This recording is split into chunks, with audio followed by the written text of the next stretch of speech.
Alrighty, good evening and welcome to Nikos.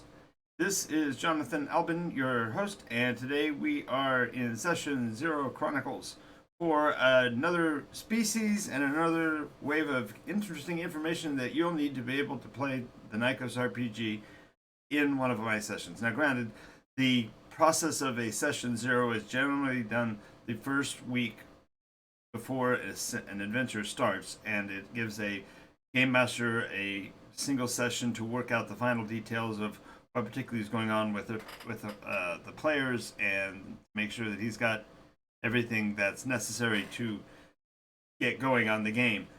In this case, the world of Nikos has a 12,000 year heritage.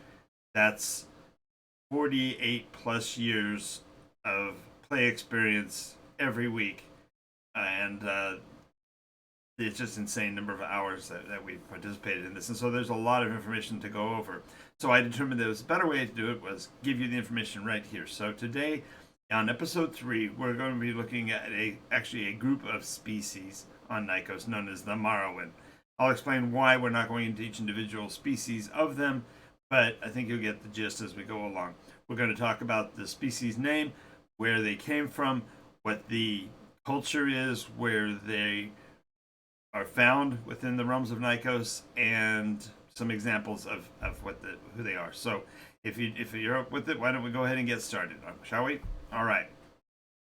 So the species name Morrowind is derived from the progenitor of the species. In this case, all of the members of the Morrowind species were culturally elevated from being animals to being mortals. In other words, in the world of Nikos, two scientists, fundamentally two magi, one named Morrow and the other one named Bathra, worked together to create an elevation process that could uplift species to sentience. And as they did so, they did it for all of that animal kind. And so there are literally dozens that are available. So, in the case of the Morrowind, who were primarily focused on by the Magi Morrow, they are the warm-blooded creatures that have been elevated. And when I say elevated, we are speaking of the development of bipedal walking methodology, the use of their forepaws or hands, if you will, as opposable tools, and they were elevated to equal consciousness and sentience with other members of the mortals.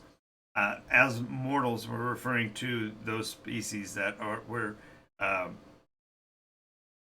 theoretically, or at least believe themselves to be uh, possessors of souls, and we'll go more into that in the culture in the future episodes. But today, let's talk about the Morrowind. Well, the Morrowind are literally any animal form that you can think of on Earth, and in the case of the realm of Nikos, they are um, elevated or given equivalency with humanity. And so there are persons that are of the cat species on Nikos. They're collectively known as the feline. If there are, for example, a an elephant that has been elevated, it goes by the colloquial group name of the packmen, and that's of course short for pachyderm men. But the variety of these species are so wide as to take way too long to go into. So there are bird people and every kind of four-footed animal that now is able to walk on two, so to speak.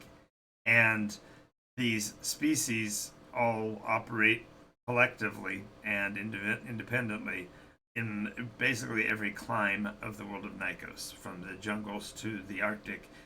There are members of the sect gen population that are Morrowind. And the term Secgen, which is uses quite a bit on Nikos, is a collective term for all of those of this uplifted status. So all of the warm and cold-blooded beings collectively are known as the Secgen, which is short for the second Genesis. And it refers to a period of time just before the ninth iteration, actually, yes, just before the ninth iteration, where these scientists did their work. These magi gave to the world this capacity for sentience.